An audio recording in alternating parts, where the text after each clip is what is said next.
반갑습니다. 날씨가 이제 어마무지하게 더워지고 있습니다. 더위 안 먹으시게 또 이때 냉방병 또 안 걸리시게 건강 잘 유의하시기를 바랍니다. 여름이야 에어컨을 틀긴 틀어야 되는데 추위에 조금 약하신 분들 계시죠? 추위 약하신 분들은 저 끝자리로, 그죠? 여기 약 냉방 칸, 이쪽은 살짝 냉방 칸, 그렇게 해서 알아서 좀 잘 자리를 찾아가셔서 감기 걸리지 않고 춥지 않게 잘 또 예배에 또 집중할 수 있는 저와 여러분이 되기를 축복합니다. 자, 오늘 제목 한번 같이 한번 읽어보실까요? 제목입니다. 시작. 빛과 사귐. 아멘. 인생에서 아주 중요한 것 중에 한 가지가 바로 무엇이냐면 누구와 교제하는가에 따라 그의 삶이 대단히 달라지게 됩니다. 자, 여러 번 말씀드렸지만 저는 대학교를 맨 마지막에 제가 들어갔습니다. 호서대학교 국어국문학과에 맨 마지막에 정말 OT도 끝나고 개강하고 일주일 지난 다음에 저는 등록을 했어요. 제가 가니까 아무도 제가 누군지 모르고 심지어 어떤 친구들은 제가 선배인 줄 알고 복학한 선배인 줄 알고 그런 착각했던 친구들도 있었습니다. 근데 제가 가자마자 어쩔 수 없이 저희과 조교 형님하고 친해질 수밖에 없었습니다. 수강 신청도 모르고 아무것도 모르고 하니까 저는 아는 사람이 누구밖에 없어요?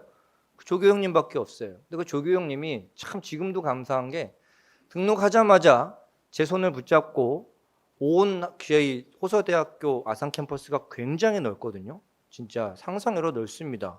거의 축구장 한 10개? 10개 이상 될 정도로 저 기숙사부터 신공간부터 해가지고 벤처까지 하면 굉장히 넓어요. 거기 손을 잡고 여기가 중앙도서관이고 여기가 대출실이고 여기가 매점이고 여기가 복사실이고 여기가 식당이고 여기가 행정동이고 여기가 어디고 다 돌아다녔어요. 그러니까 저는 가자마자 뭐가 어디에 붙어 있는지 다 알게 됐습니다. 근데 보통 대학 가면 그런데 안 가죠. 수업 끝나고 어디 가기 바빠요? 놀러 가기 바쁩니다. 아주 신기한. 그렇게 그 조교 형님의 도움으로 저는 어쩔 수 없이 어떻게 하다 보니 조교 형이랑 친해져 가지고 어쨌든 많은 정보를 빠르게 얻고 많은 혜택을 누린 사람 중에 하나였습니다. 그렇다고 잘 활용하지는 못했어요. 잘 활용하지는 못했지만 누구를 만나고 어떤 사람과 교제를 어떻게 나눴느냐에 따라 그 기간에 내가 누릴 수 있는 내 삶의 지평과 영역이 완전히 달라질 수밖에 없습니다. 우리 인생도 마찬가지입니다. 내가 누구를 사귀는지 어떤 마음과 자세와 태도로 임하는지에 따라서 우리의 삶이 완전히 달라지게 됩니다. 저는 그 신입생 때부터 예비역 형들이 저한테 함부로 하지를 않았습니다. 저는 약간 이렇게 딱 굉장히 사무적인 관계를 뒀거든요. 선배님은 안녕하십니까 막 깍듯이 하니까 후배가 깍듯이 하니까 선배도 아무리 후배지만 함부로 안 하더라고요. 그러니까 나의 자세와 태도가 내가 어떤 대우를 받는지도 결정하는 아주 중요한 외적인 요소가 됩니다. 여러분, 우리는 신자로 살아갑니다. 신앙인으로 살아가요. 삶의 주체가 내가 아니라 하나님이라는 의식을 가지고 살아갑니다. 그리고 신자들은 그 삶의 모든 것이 하나님과의 관계를 통해서 풀이됩니다. 내 직장도, 내 재능도, 내 가정도, 내 친구도 모든 것이 하나님께서 내게 주신 환경과 상황이라는 의식을 가지고 살아가기 때문에 우리는 가볍게 행할 수가 없습니다.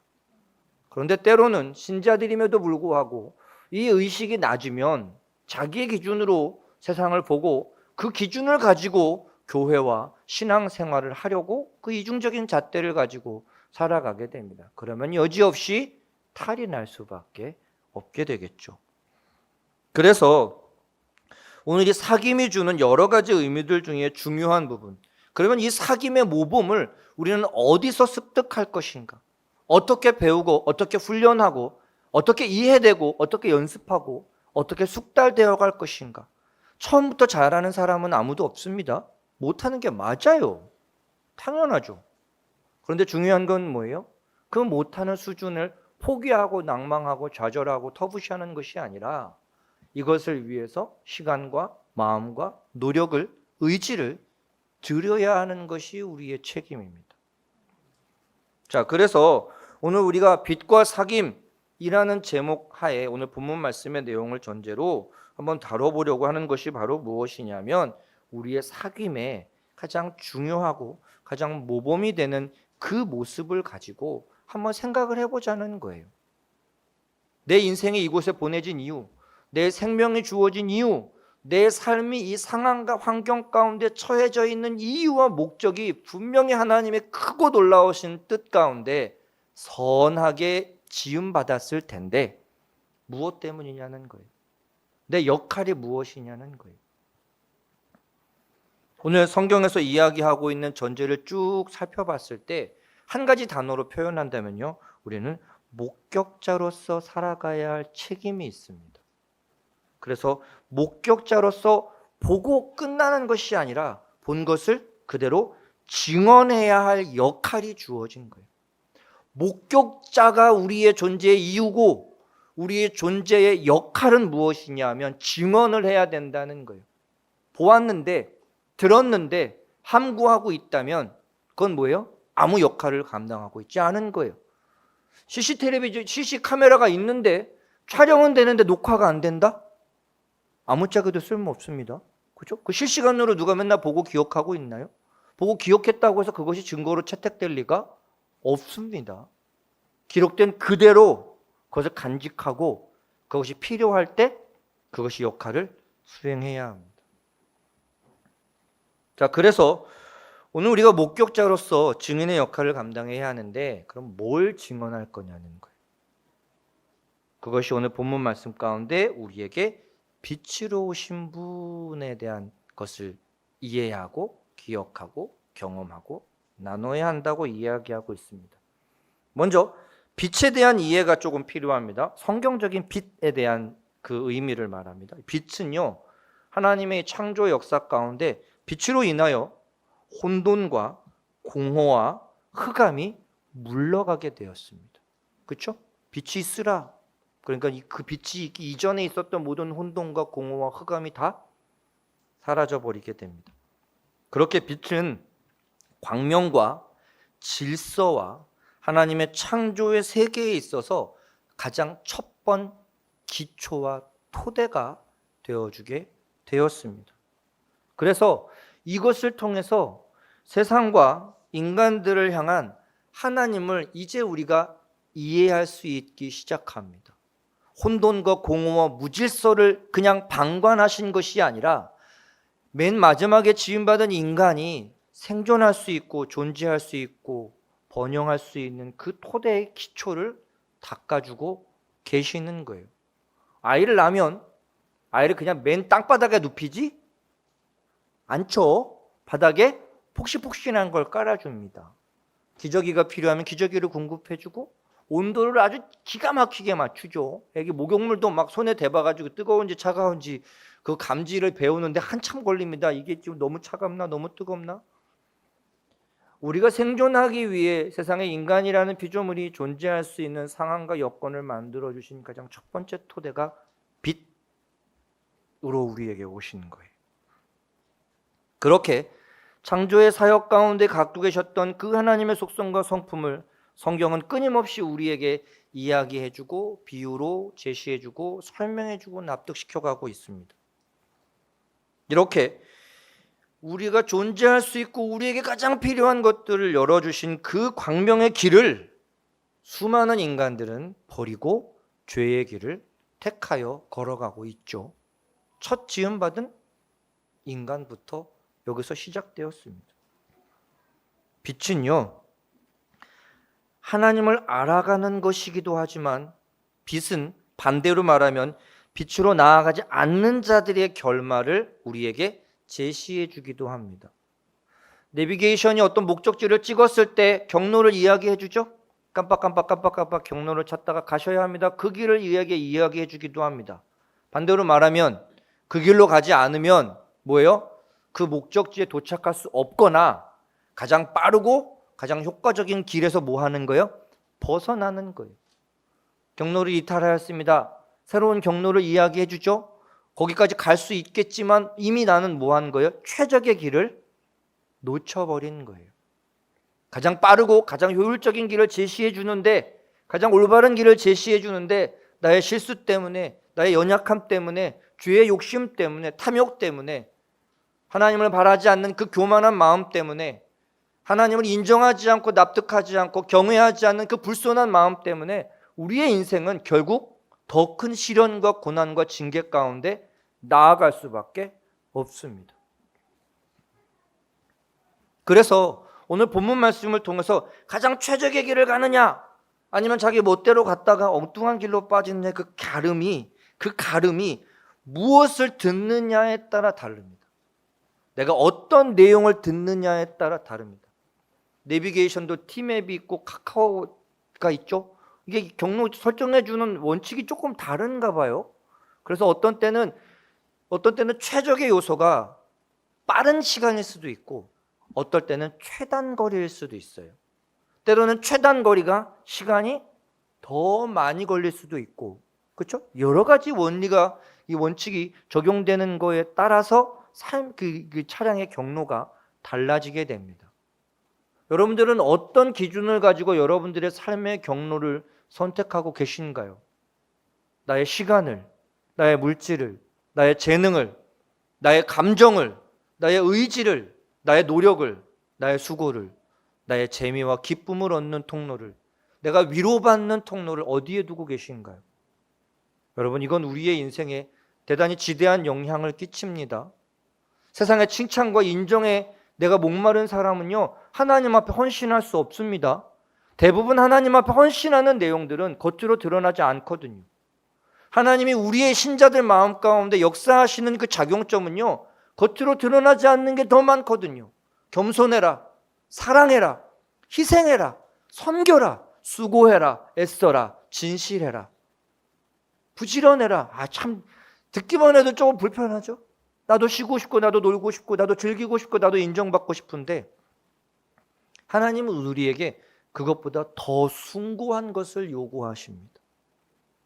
그것이 빛으로 내게 오셔서 내 마음 가운데 이런 부분들을 발견하게 하시고 내 내면을 작업해 가시고 나를 다뤄가시는 아주 귀중한 기초의 원리가 됩니다. 이 부분에 내가 수긍하지 않으면 하나님과 사귐을 가질 수가 없습니다. 여러분, 우리가 병원에 찾아간다는 건 뭐예요? 그 병원의 의사의 그 치료 능력을 뭐 한다는 거예요? 믿어야 갑니다.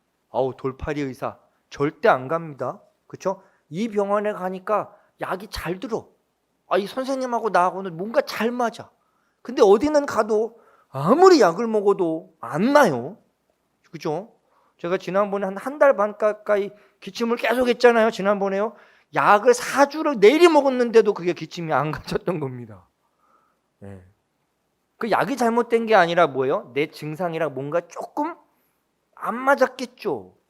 그러니까 그 정확한 것을 딱 진단 내려줄 수 있는 능력, 처방해 줄 수 있는 지식, 그것을 꾸준히 복용하는 건 누구 책임이에요? 내 책임인 거예요. 그 모든 것이 잘 이루어져야만 됩니다. 그리고 그 전제는 내가 어디 병원, 어떻게, 어디로 가느냐가 아주 중요해요.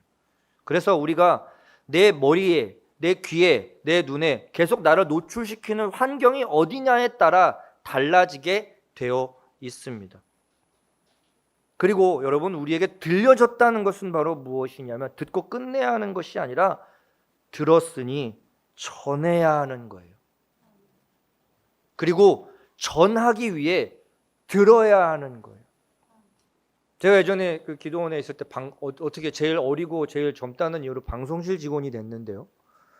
저는 기계치였습니다. 아무도 안 믿기시죠? 저는 그 비디오를 사도 예약 녹화 이런 거 모르고요. 정지, 플레이, 대감기 이거밖에 모르던 저는 지금도 세탁기나 건조기 가서 한참 노려봐야 됩니다. 이게 전원이요. 전 지금도 우리 집에 있는 그 오븐 활용 방법을 잘 몰라요. 근데 어떻게 가서 기도원에서 임명을 받았습니다. 음향회사 가서 강의를 듣고 오라는 거예요. 이 음향이 어떻게 움직이고 어떻게 되는지 그걸 배워와서 기도원 식구들한테 가르쳐 주라는 거예요. 근데 제가 가르쳐야 되는 대상이 60 할머니, 50대 아주머니, 50대 아저씨 이런 분들한테 가르치라는 거예요. 그래서 한 6개월을요 거의 날밤 새듯 하면서 혼자 공부를 한 게 지금 이렇게 와서 그렇게 가르치게 됐습니다. 나만 알고 끝나면 대충 듣고 모르면 또 물어보고 그럴 텐데 가르쳐줘야 된다니까 뭐예요? 정신 바짝 차리게 됩니다. 여러분의 신앙생활의 모습이 나에서 끝난다고 절대 생각하지 마십시오. 우리의 삶의 모습을요 가족이 보고 친구가 보고 내 주변에는 모든 사람들이 나 교회 다니는 인간의 삶을 뭐 하고 있어요? 보고 있습니다. 그 사람들 때문에 내가 뭔가 위선을 하라는 얘기가 아니에요. 오버하라는 얘기가 아닙니다. 그게 아니라 순수하게 내 삶의 모습을 갖고 나아가야 한다는 거예요. 그렇게 오늘 본문 말씀 가운데 나타나는 우리가 듣고 너희에게 전하는 소식, 여러분 이게 명확해야 합니다. 두루뭉실하게 그게 좀 어설프게 전달하면 안 됩니다. 정확하게 옳은 것은 옳은 것으로, 그른 것은 그른 것으로, 그리고 약간의 중간적인 과정은 또 과정대로 합당하게 전해야 합니다. 여러분들에게 복음이 전해드려졌다는 것은 전해야 할 의무와 역할이 있다는 것을 항상 같이 기억하시기를 바랍니다. 그냥 저나 그런 것 같아요 라는 식으로는 안 됩니다. 여러분 여기서 오늘 우리가 가져야 할 이 목격자적인 의무는 바로 무엇이냐면요, 법정에서 증인으로서 정확하게 본 것을 그대로 사실을 이야기하는 증언이 필요합니다. 내 감정이 들어가면 안 됩니다. 내 의견이 들어가면 안 됩니다. 내 평가가 들어가면 안 됩니다. 오직 사실만 전해야 합니다. 그래야만 그 듣는 자들이 그 내용을 자기의 삶에 적용시킬 수가 있어요. 하나님은 내가 보니까 이런 분이야 이렇게 전하지 마십시오. 그거 위험합니다. 왜냐하면 하나님께서 각 사람의 인생과 마음과 감정과 상황과 형편과 환경에 따라 그 사람에게 다뤄가는 방식이 다르거든요. 여러분들 아시다시피 저는 기도원에 7년 반 동안 거의 유배하면서 거의 군대를 3-4번 갔다 온 것처럼 아주 치열하게 처절하게 살았습니다. 왜 그랬을까요? 제 성품은 부드럽게 이야기해서는 들을 만한 인격이 아니라고 판단하신 거예요, 하나님께서. 그런데 주변에 보면 참 하나님이 애지중지 이렇게 살살살살살살 이렇게 다뤄가시는 분을 보면 참 부럽기도 하고 가끔 시기도 나고 가끔 참 뭐가 다를까? 하나님의 일하심이 인생마다 달라요. 근데 중요한 것은 하나님의 선하심과 하나님의 사랑하심의 크기는요, 누구에게도 차별이 없습니다. 그 누구에게도 구별이 없었습니다.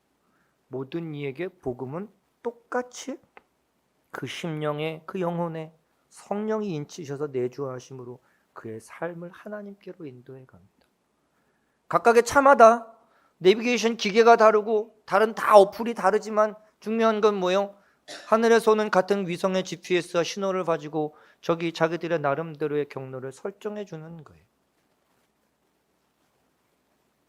여러분들의 인생 가운데 이 중요한 원리를 꼭 잊지 마시기를 바랍니다. 바로 무엇을 증언해야 하느냐? 죄와 사망과 어두움에서 건진받은 은혜를 전하셔야 합니다. 저마다 인생의 아픔이 달라요. 저마다 심령에 위로받아야 할 부분이 다릅니다. 그렇기 때문에 내가 무엇을 위로받았는지는 굳이 전하지 않아도 돼요. 야, 난 진짜 인생에 이런 수많은 문제가 있었는데 주님을 만나니 이게 다 아무것도 아닌 것이 되더라. 거의 모든 사람의 고백이 다 그렇죠. 나는 건강이, 나는 관계가, 나는 직장이, 나는 마음이 여러 가지로 아픔이 있었는데 주님께서 내 마음 가운데 빛으로 오시니까 이게 나중에는 이게 그림자로 호랑이처럼 보였는데 나중에 열고 보니까 뭐예요? 종이 호랑이에요. 그걸 발견하게 되는 거예요. 정말 중요하고 가치 있는 것이 무엇인지 발견하게 되는 겁니다. 그 하나님께서 빛으로 존재해 주시기 때문에 우리를 창조하신 그 하나님이 내 내면의 모든 것들을 해결해 주실 수 있는 능력과 권세가 있으신 거예요. 그래서 우리는 그 빛 대신 존재 앞에 나아가기 위해서 이 어둠과 더러움과 죄를 가득 차고 나아갈 수 없기 때문에 하나님께서 우리를 만나 주시기 위한 유일한 방법으로 그리스도가 내 안에 빛으로 오시는 거예요. 그래서 우리는 예수의 보혈을 힘입고 의를 입고 주님 앞 하나님께 나아갈 수 있는 은혜를 누리게 된 겁니다. 그렇기 때문에 완전히 대조되는 빛과 완전히 대조되는 어둠의 개념을 완전히 파헤쳐 버려야 됩니다. 어두움을 여러분들의 마음과 심령과 감정 가운데 용납하시고 납득하시면 안 됩니다. 우울감이 있으면 우리의 마음 가운데 슬프고 좌절과 절망이 있을 때 거기에 주저앉지 마시고 주님 앞에 무릎 꿇으셔야 합니다. 나쁜 마음, 부족한 마음이 들 때 묵상하지 마시고 혼자 막 그렇게 이 상상의 나래를 펼치시면서 나를 무너뜨리는 그 영역에 발을 들이지 마시고 끊어내시고 빛으로 나오세요. 내가 보기에는 바위돌 같은 문제였는데 하나님 앞에 나오면 이거 조약돌만도 못한 문제인 경우가 다반사예요. 여러분들의 인생을 한번 돌아보십시오. 인생에 어려움이 있고 아픔이 있을 때 정말 죽을 것 같았을 때 있지 않으셨나요? 돌아보니까 어떠십니까? 그것 때문에 지금도 죽을 것 같으신 분 얼마나 계신가요? 아니요. 대부분 그것이 내 인생의 문제에 있어서 절대적인 것이 아니었던 경우가 더 많아요. 그렇다면 지금 내 눈앞에 있고 내 삶 가운데 직면해 있는 이 문제도 모일 확률이 크다는 거예요? 바위덩어리가 아니라 조약돌 하나만도 못한 것일 확률이 더 크다는 거예요. 여러분, 우리의 마음이 이렇게 담대해지셔야 합니다. 왠지 아십니까?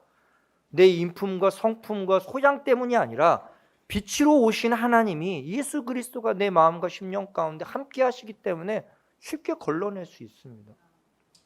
저 여기 뒤에 창고 있잖아요. 가끔 물건 찾으러 갈 때 대낮인데도 문을 안 열면 안 보일 수밖에 없어요. 그렇죠? 근데 문만 빼꼼 열어놓으면 보이기 시작합니다. 근데 그것을 만족을 못해서 사무실에 있는 서치 후레쉬를 딱 가져가면요, 내가 원하는 걸 다 뒤져볼 수 있어요. 여러분, 그냥 하나님께서 비춰주시겠거니 해결해 주시겠거니 알아서 뭔가 해주시겠거니 이렇게 있지 마십시오. 하나님 앞에 이 문제를 풀어내려고 집중하셔야 됩니다. 내가 무엇이 필요하고 무엇을 가져와야 하고 어떻게 해야 하는지 여러분 넉넉지 마셔야 됩니다. 그래서 우리는 예배해야 합니다. 예배를 통해서 매 시간마다 내게 주어지는 말씀의 의미를 담아 가셔야 돼요. 이걸 가지고 한 주간 살아갈 힘을 얻지 않으시나요?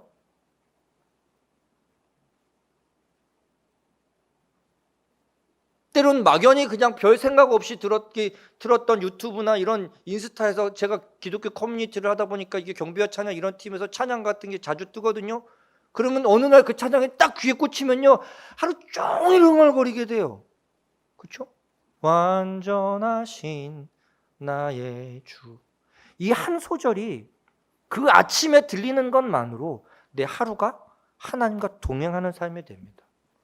십자가를 생각하는 것만으로 내 삶의 위로가 채워지게 되기도 합니다. 내 삶에 거칠 것이 없는 거예요. 왜요? 하나님께서 빛으로 나와 함께 하시기 때문에. 이것을요, 여러분들의 인생 가운데 분명히 하나님이 주셨거든요. 그런데 가볍게 여기고 감사하지 못하면 그것이 증언의 거리가 되지 않습니다. 내가 들었지만 내가 그것을 중요하게 밑줄 치고 막 별표 3개 치지 않고 확인해 두지 않으면 그런가 보다 하고 넘어가게 됩니다. 여러분들 오늘 아침에 눈 떠지자마자 하나님 오늘도 멀쩡하게 눈 뜨게 해주셔서 감사합니다, 이렇게 기도하신 분 계신가요? 당연하게 여기지 않으셨나요? 수돗물에 물 틀었을 때 그 정수기에 물 딱 틀었는데 물이 콸콸콸 나오니까 그거 당연하게 여기지 않으셨나요? 우리에게는 모든 것이 당연한 것이 없습니다. 지금 내가 이해할 수 없는 어려움이 있다 하더라도 그 이후에는 반드시 이유가 있어요. 더 큰 하나님의 계획이 있습니다. 놓치시면 안 돼요. 여러분, 사귐이라는 건요, 한두 번 만나서 스친 것을 사귐이라고 이야기하지 않습니다. 그렇죠? 사귐은 내 안에 지속적으로 작용하는 그 관계를 이야기해요. 빛이 내 안에 역사하시는 주님으로 오셨다면 내 내면 안에서는 여전히 죄와 어두움의 역사가 이루어지고 있습니다. 왜요? 인간은 죄의 본성을 갖고 있기 때문입니다. 예수님의 빛비치심으로 그 세력을 정복해 내셔야 합니다. 털어내셔야 합니다. 여러분, 우리의 행함은요, 우리가 행한다는 것은요, 빛 대신 주님의 이끄심과 인도하심에 따라간다는 것이고, 그것이 성경에서는 우리에게 오신 진리로 우리를 이끌어가게 됩니다. 무조건 하나님이 맞는 거예요. 내 생각과 의견이 다르다? 내가 틀린 거예요. 예전에 어떤 재미있는 영상을 봤는데, 결혼식에서 어떤 동생이었나요? 하여튼 이렇게 인사말 같은 걸 하는데 이런 이야기를 하더라고요. 형님이 결혼해서 형수와 싸운다면 무조건 형이 잘못한 거야. 맞죠? 우리는 이런 의식을 가지고 살아가셔야 합니다. 내 생각은 이게 아닌 것 같은데? 아니요, 틀렸습니다. 하나님의 마음과 하나님의 생각이 맞습니다. 우리의 자세가 교정되고 생각이 교정되고 생각의 원리가 교정되지 않으면 우리는 하나님 앞에 나아가지 않는 것입니다. 내가 여기 서서 당신을 바라보는 것이 아니라 하나님이 나를 보내신 곳에 내가 가야 되는 거예요. 내 삶이 하나님께로 나아가는 것이지 하나님을 내 수족처럼 내 필요를 채우는 어떤 존재로 전락시키는 그런 허무맹랑한 삶이 되시면 결코 안 됩니다. 그래서 우리를 진리를 향하여 나아가는 삶으로 이끄시는 것이고, 그래서 신자의 삶을 나그네라고 표현하기도 합니다.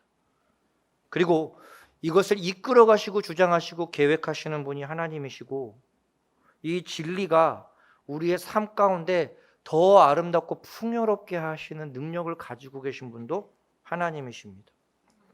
우리의 행위를, 우리의 행함을 단순히 윤리 도덕적인 기준에서만 만족하시고 적용시키지 마시고 우리의 내적인 부분에서 누가 보더라도 하나님의 사람으로서 납득될 수 있는 하나님의 사람들이 되시기를 축복합니다. 세상이 감당할 수 없는 믿음의 거인들이 되시기를 축복합니다. 죄의 원리를 우리가 지배해야지 거기에 수수방관하면 결국 우리는 죄악의 나락으로 끌려갈 수밖에 없습니다. 하나님이 주시는, 우리에게 베풀어 주신 그 크신 은혜와 사랑, 이 영적인 사귐이 저와 여러분들의 심령 가운데 아주 중요하게 매 순간 아름답게 이루어지게 되시기를 축복합니다. 이 영적인 능력이 우리에게 필요해요. 우리에게 삶을 살아갈 때 있어서 가장 중요한 수단과 방법은 스펙도 아니고 돈도 아니고 우리에게 준 이 영적인 파워를 가지고 세상을 바라보는 겁니다. 세상이 보지 못하는 것을 보게 하시고 세상이 감당할 수 없는 것을 이겨내게 하시고 인내하게 하시고 하나님의 더 큰 영역으로 우리를 이끌어 가시는 그 손길에 우리는 따라가야 돼요. 이 영적인 힘이 나를 변화시키고 타인을 감동시키고 진리 앞에 순복하게 하는 능력이 바로 여기서 시작됩니다. 그래서 우리의 생활 방식, 사고 방식, 삶의 내용들을 조금씩 하나님의 의도대로 수정해서 뜯어 고치시기 바랍니다. 이전에 세속의 방식과 원리가 어둠의 원리라면 지금 우리 성도의 삶은 빛의 원리로 다시 세워져야 합니다. 성경을 통해서 우리가 성령이 어떻게 일하시는지 알아가고 배워가야 한 이유가 바로 여기에 있습니다. 하루에 첫 시간을 기도해야 하고 하루의 마무리를 기도해야 하고 말씀을 생각해야 하고 십자가 은혜를 기억하며 살아가는데 어떻게 죄의 나락을 탐닉할 수 있겠어요? 그렇죠? 생명을 구원받은 자가 어떻게, 수많은 죄를 탕감받은 자가 어떻게 또 그 의식이 우리의 삶을 거룩하게 더 성화된 모습으로 나아가게 만듭니다. 신자의 삶이 세상의 삶에 비해서 더 치열하고 더 세심해야 되는 이유는 우리의 행동, 우리의 생각, 우리의 말, 우리의 마음, 우리의 감정, 모든 것을 다 다뤄가야 하기 때문에 신자들은 오늘 나의 삶을 그냥 그러려니 하고 넘길 수가 없습니다. 저 여러분들의 삶 가운데 빛과의 사귐을 통해서 어제보다 오늘 더 온전한 신자의 모습이 되시고 오늘보다 내일 더 거룩함으로 나아가시는 복된 삶이 되시기를 축복합니다.